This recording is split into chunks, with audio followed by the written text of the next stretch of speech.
Pedir licença para os irmãos poderem ver meu rosto, senão não sabe se eu estou rindo ou se eu estou chorando. Tem gente que fala que às vezes é melhor de máscara, né? Para poder ficar mais bonito. Mas que eu não consigo, eu tenho problema de rinite, né? Se eu começar a falar com isso aqui preso, acabou espirrando, aí os irmãos vão ficar preocupados, achando que eu estou com coronavírus. Mas, graças a Deus, Deus tem nos sustentado, e é sempre uma alegria muito grande estar com os irmãos, né? Pela manhã tivemos um culto abençoado, uma palavra maravilhosa, que Deus trouxe ao nosso coração através do pastor Maurício. E eu gostaria de convidar os irmãos a continuar meditando no Velho Testamento.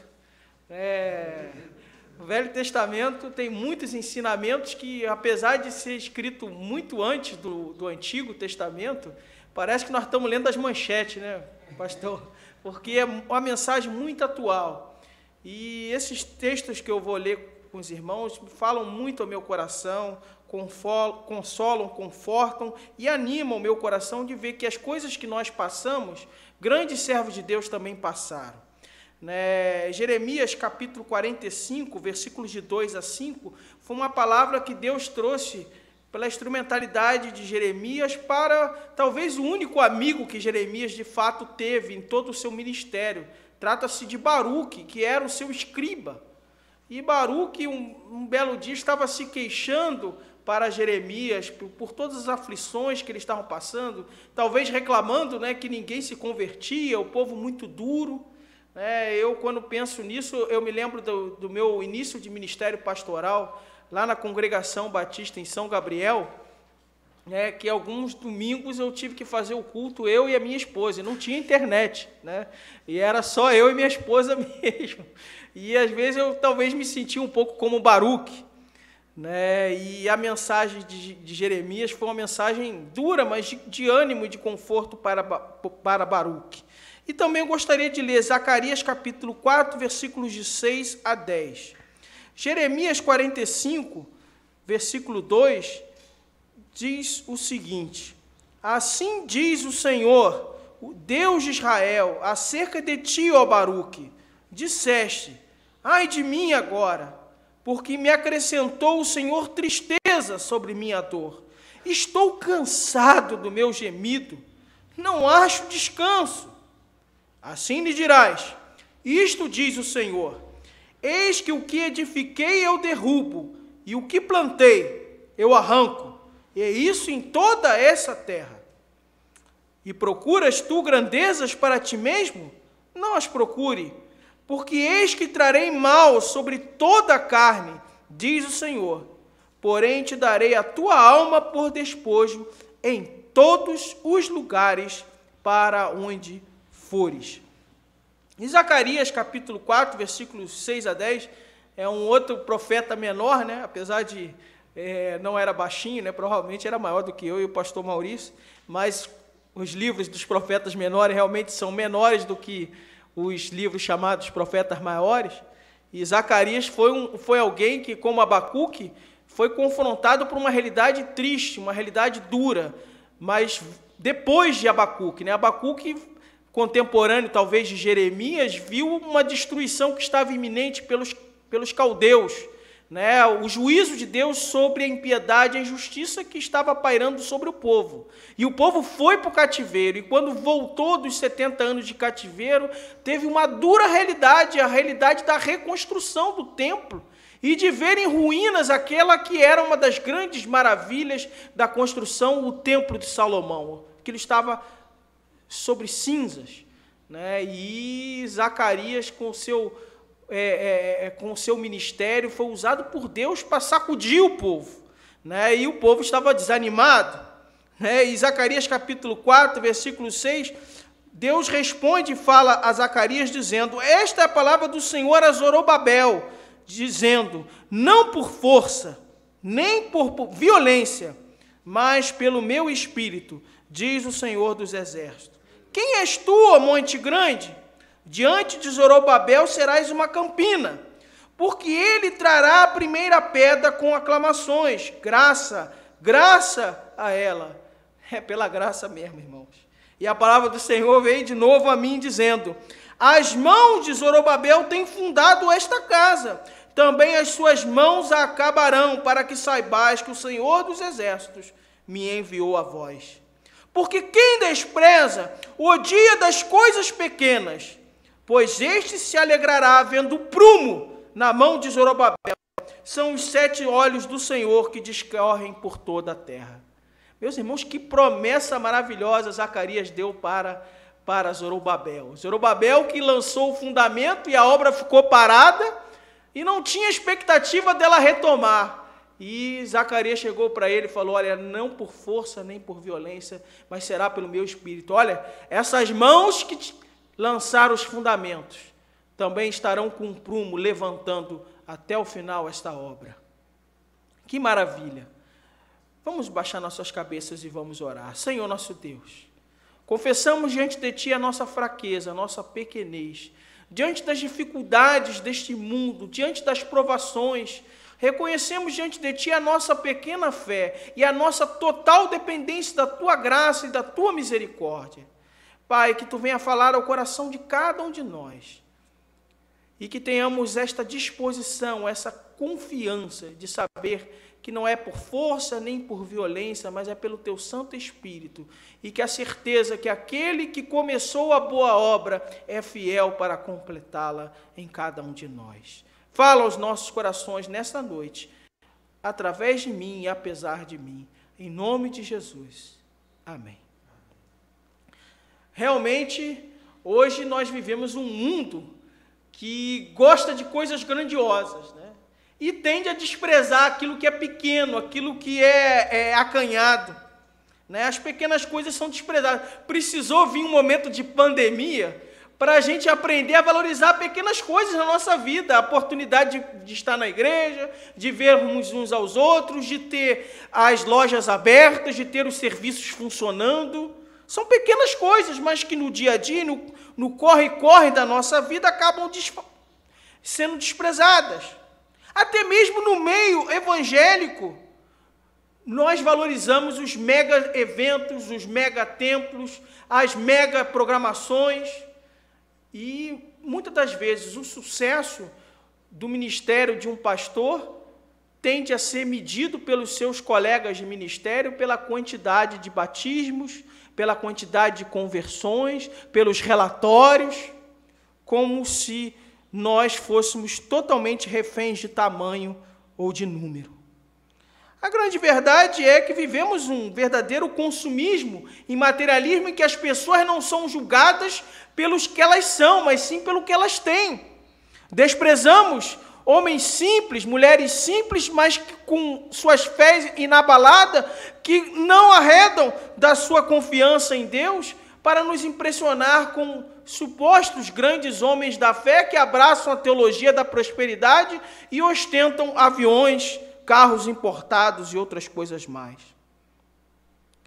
Não podemos esquecer, meus irmãos, que Deus usa as coisas pequenas deste mundo para confundir as sábias. Não podemos esquecer, irmãos, que o caminho que conduz aos céus é um caminho estreito, apertado, e que larga é a porta.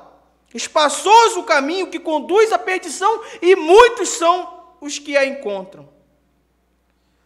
Muitos veem o cristianismo como um negócio, né, como uma empresa, e são tentados a colocar a Bíblia de lado e abraçarem técnicas de marketing para tornar o evangelho mais atrativo. Às vezes, né, acabam que o inferno fica menos repugnante, né, e o céu menos atrativo quando nós abraçamos o mundo para atrair as pessoas para uma igreja que já deixou o seu espaço para Jesus de lado. Qual o sentido da igreja para você? Deus pode fazer do pequeno grão de mostarda uma grande árvore.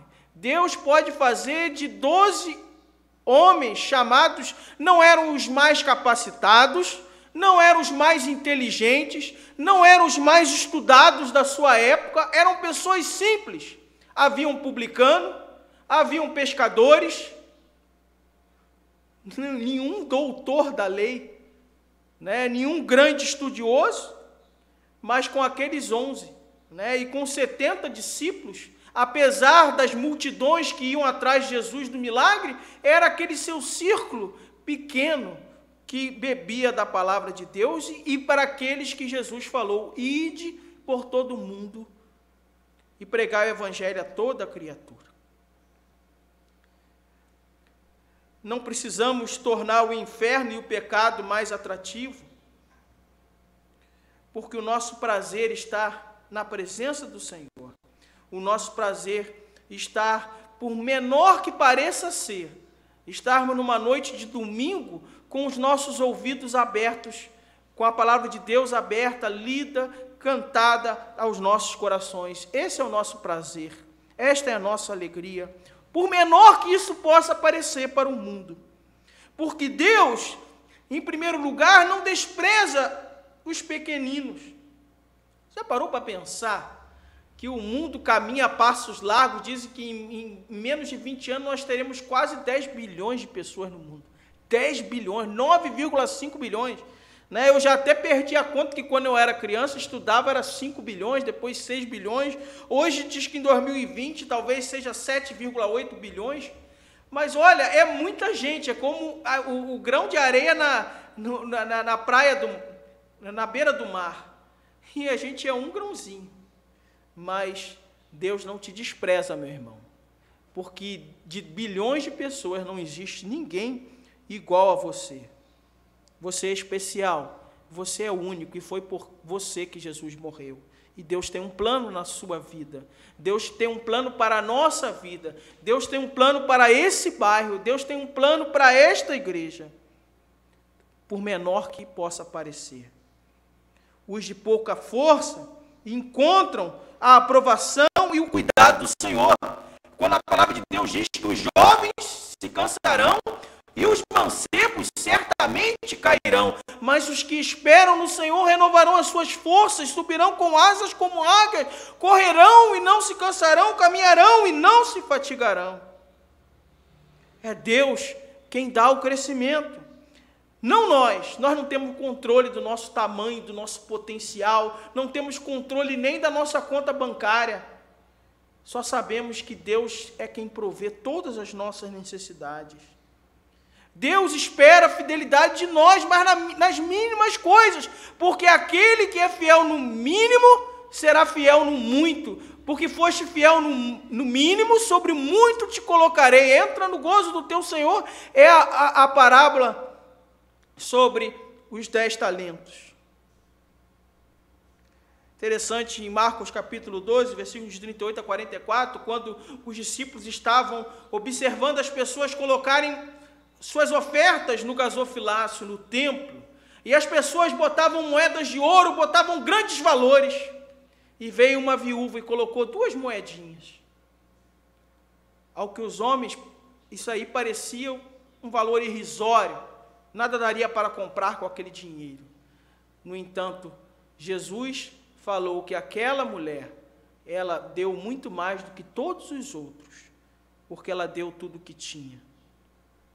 Interessante, em João capítulo 4, né, o único milagre que está em todos os evangelhos, não só nos sinóticos, Mateus, Marcos e Lucas, mas também está em João. João escolheu milagres, 7 milagres, para poder destacar no ministério de Jesus, e ele escolheu a multiplicação dos pães, a chamada primeira multiplicação dos pães.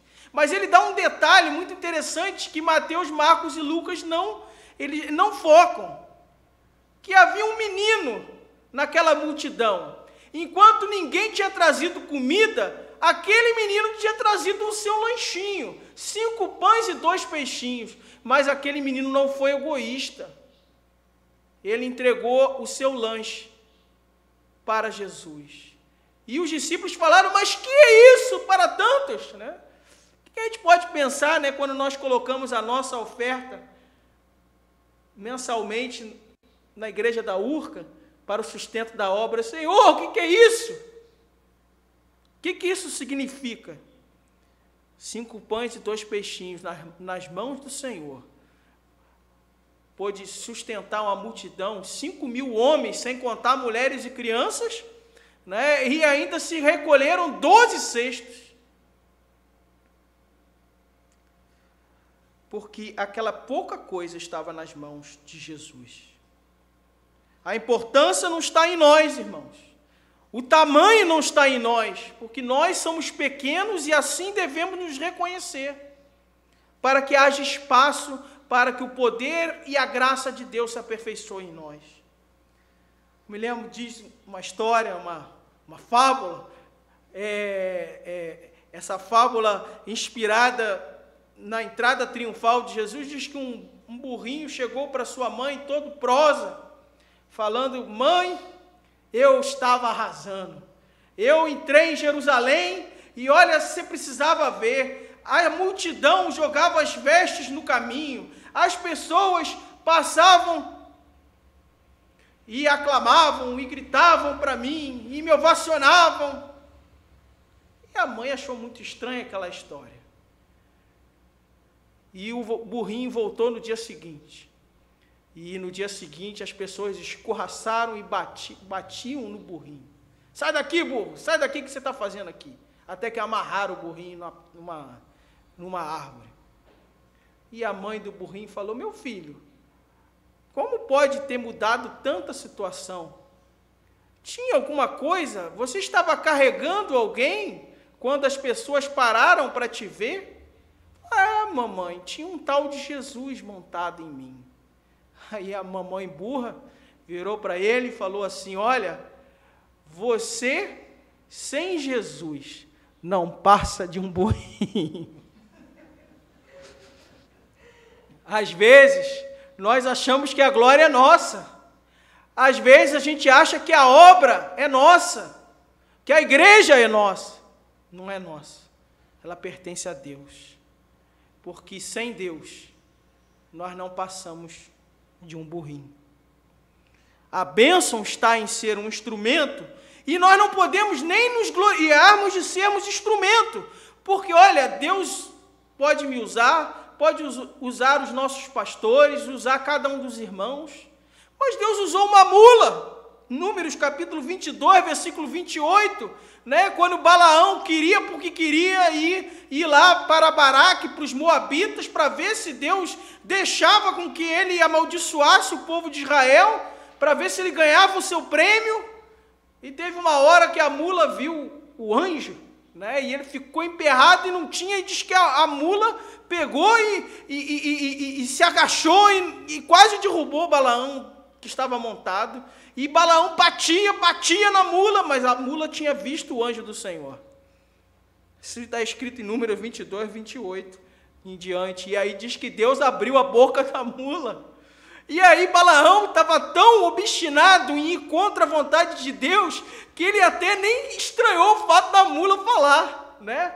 Falou: olha, o meu amo Balaão, puxa vida, alguma vez eu agi assim? Falou: não, mas se eu tivesse uma espada aqui, eu matava você. Aí falou: olha, mas o anjo do Senhor está aqui. E aí Deus abriu os olhos e Balaão viu que tinha um anjo do Senhor com a espada desembainhada para matar, e aquela mula salvou a vida de Balaão. Meus irmãos, em segundo lugar, ninguém é grande o suficiente. Por maiores que nós venhamos a nos achar nesse mundo, nós dependemos uns dos outros, nós somos pequenos. Só Deus é suficiente, né? A gente aprende na teologia sistemática que Deus é o único ser necessário, porque Deus, sem nós, Ele continua sendo Deus, mas nós, sem Deus, não somos nada. São através das pequenas coisas que iniciam, que são ponto de partida para as grandes.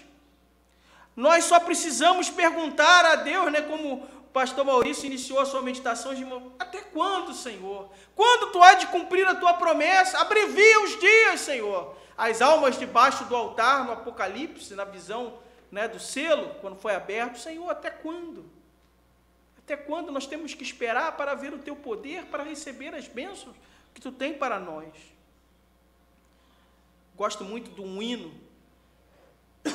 do HCC que fala: grandioso és tu. Esse hino foi considerado o hino evangélico mais querido de todos os tempos na Inglaterra e o segundo mais querido nos Estados Unidos. É um hino traduzido em muitos idiomas. Esse hino foi escrito por um pastor sueco, né? Em sueco foi traduzido para o russo, e do russo que ele veio a ser conhecido em inglês, né? Ele morreu sem ter feito sucesso nenhum, né? Ele não soube nem que esse hino teria ganhado a grandiosidade, né? Talvez com Billy Graham, que cantava nas suas cruzadas. Hoje é um hino que todo mundo canta, que conhece em várias línguas. Eu lá na Namíbia cantamos, a Silene fez dueto com os africanos lá, com uma africana que queria muito cantar esse hino, How Great Thou Art, né? Existe em espanhol.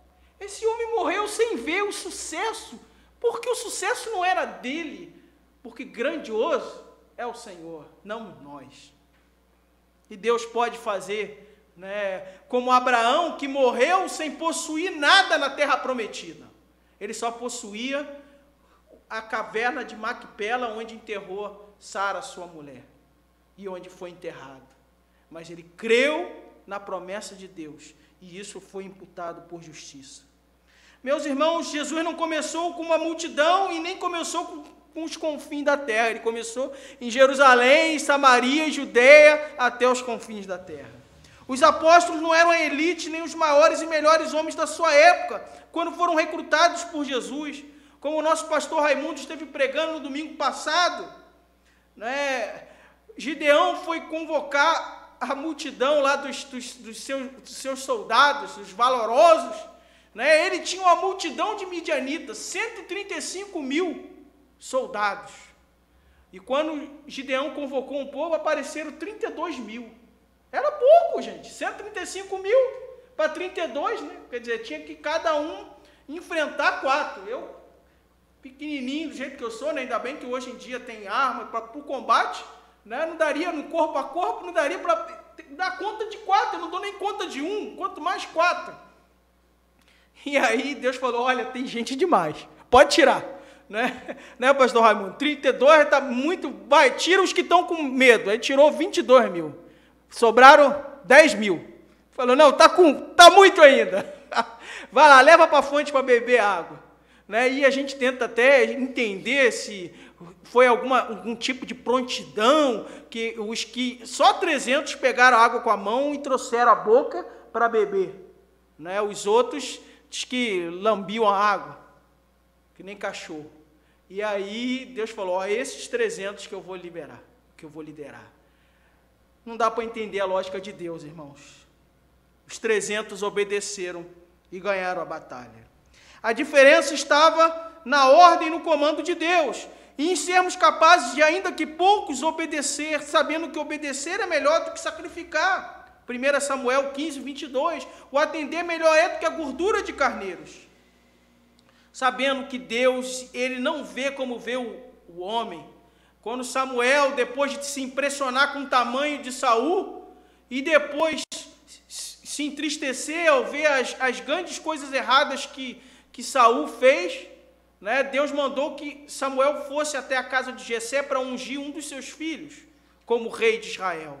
Né, e passou todos os filhos, passou o filho mais velho, bonito, e aí Deus falou: não se impressiona, não olhe para a sua estatura, nem pela sua formosura, porque eu tenho rejeitado, porque o Senhor não vê como o homem vê para aquilo que está diante dos seus olhos, mas o Senhor olha para o coração.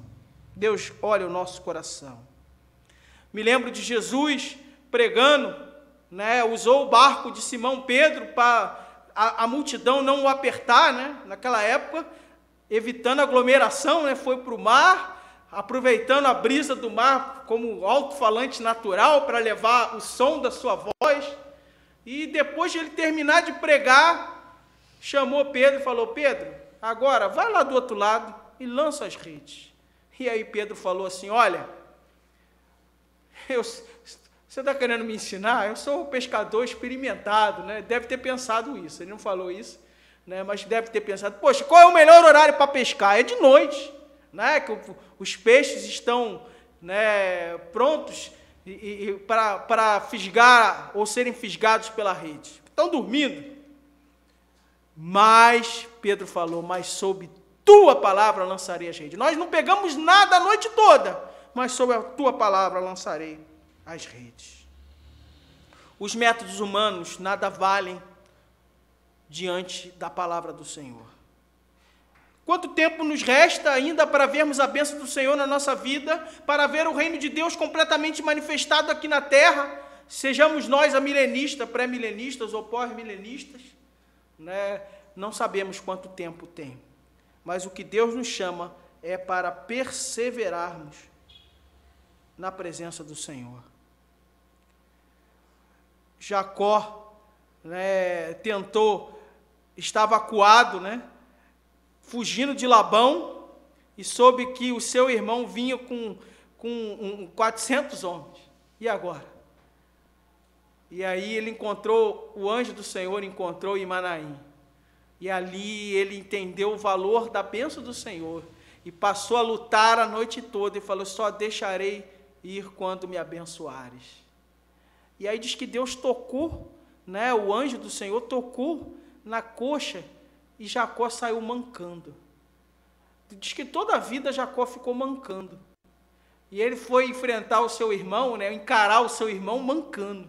Isso é para mostrar que a capacidade humana de Jacó, o grande enganador, né, foi enganado pelo Labão, foi enganado pelos seus filhos, no caso de José, né, nada das suas artimanhas, da sua esperteza era capaz de se comparar com a bênção de Deus sobre a sua vida. Por isso, meu irmão, em terceiro lugar, nós devemos buscar o que realmente importa na nossa vida. Podemos nos sentir como Baruque, desanimados, né, tristes, achar que só temos colhido frustrações, mas Deus tem nos dado a nossa alma por despojo. Sabe o que é o despojo? O despojo aqui tem um duplo sentido. O despojo é quando você se despoja de tudo e não sobra mais nada, né? E também tem um sentido dos exércitos, quando eram derrotados no campo de batalha, o vencedor ia e carregava, né? Era o espólio de guerra, era o prêmio pela batalha, era você pegar o despojo do inimigo, era o que sobrava do inimigo, arrancando tudo do inimigo, aquilo era o despojo. Mas o que Deus fala aqui para Baruque é que a sua alma era o seu prêmio, era o seu despojo, que aquilo que nós temos de mais precioso é a nossa alma, que é eterna e tem a promessa de morar com Cristo no céu. Bens materiais não têm importância em face da eternidade. Sofrimentos e glórias terrenas são passageiras. As aflições desse tempo presente não são para se comparar com a glória que em nós há de ser revelada. Por isso, cada alma importa para o Senhor.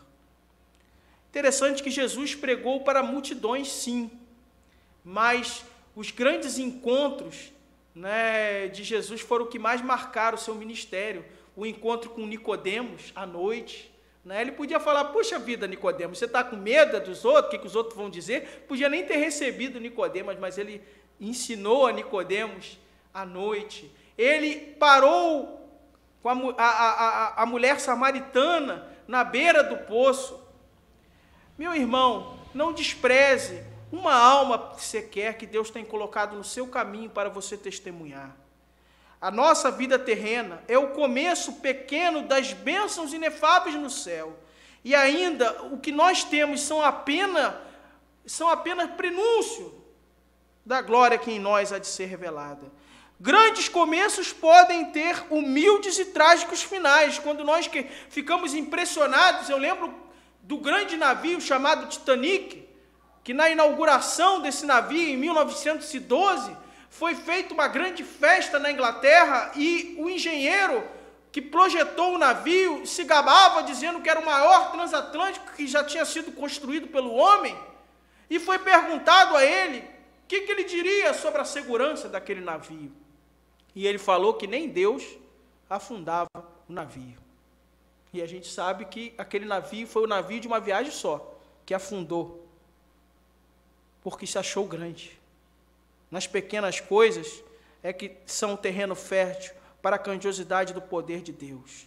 Por isso, nós, como servos de Deus, devemos nos despojar do velho homem, deixar o novo nascimento, que Cristo brote em nós uma nova criatura a cada dia. Confessemos os nossos pecados, porque Ele é fiel e justo para nos perdoar os pecados e nos purificar de toda a injustiça. Assim que se alguém está em Cristo, nova criatura é, as coisas velhas já passaram, eis que tudo se fez novo. O reino de Deus pertence às criancinhas, aos simples, e da boca das criancinhas Deus suscitaste o perfeito louvor. Os maiores homens de Deus foram pessoas fracas no passado. Davi era o mais novo, né, que depois de ter passado todos os filhos, Jessé até esqueceu de Davi, né? Falou, poxa, passou todos os filhos, acabaram-se os filhos?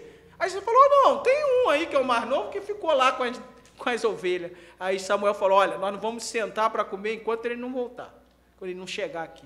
E quando ele chegou, aquele menino novinho, ruivo, né? Falou, unge que esse é o meu escolhido. Todo grande artista um dia foi um menino que rabiscava num simples papel. O que faz a diferença foi justamente a percepção de que ali estava um talento que deveria ser estimulado. Por isso, nas nossas igrejas, nos nossos ministérios, a gente não pode desprezar um único aluno, um único membro, uma única pessoa. A gente nunca sabe, né? De repente pode estar diante de um novo Moody, um novo Wesley, Whitefield ou tantos outros homens que começaram simples num banco ouvindo a palavra do Senhor. Concluindo a nossa meditação, nós devemos tomar muito cuidado com as armadilhas da autossuficiência. Devemos tomar muito cuidado com a tentação de nos vangloriarmos de tudo aquilo que Deus tem feito na nossa vida. Com certeza, isso mostra que Deus tem nos abençoado. Mas, de vez em quando, Deus permite os espinhos na carne para mostrar que nós não devemos nos gloriar naquilo que Deus tem feito na nossa vida, mas sim gloriar nas nossas fraquezas, porque é através delas que o poder de Deus pode se aperfeiçoar. Menos de nós e mais de Deus. Para que Deus possa nos usar, nós devemos nos submeter a Ele. Infelizmente, as pessoas hoje não têm sido usadas por Deus, têm querido usar Deus, querendo dar ordem para Deus, querendo dizer que não aceita determinada coisa, querendo fazer de Deus como se fosse o gênio da lâmpada do Aladim, né? Que esfrega e que aparece e Deus está pronto para satisfazer seus desejos. Não. Deus é que tem a última palavra. A melhor posição para o homem buscar a Deus é quando nós estamos encurralados, quando não vemos saída, quando o mar vermelho está num canto e os egípcios estão vindo do outro. É ali que a gente grita e clama ao Senhor, Senhor, socorre.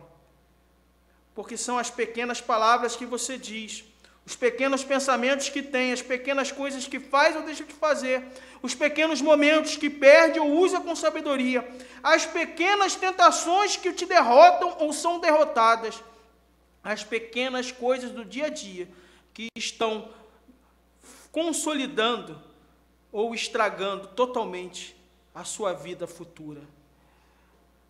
Grandes galardões nos esperam no céu, se nós soubermos valorizar as mínimas coisas no reino de Deus, né? Mas não nos decepcionemos, né? E queremos buscar coisas grandiosas. Procuras para ti grandezas?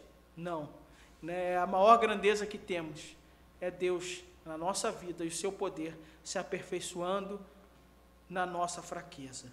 E Ele é fiel para do fraco tornar forte, da fraqueza tornar forças, porque quem dá a última palavra é sempre o nosso Deus. Que Deus assim possa nos abençoar e que o dia de hoje seja um dia de pequenas coisas que se tornará grandiosas no momento e conforme a vontade do Senhor.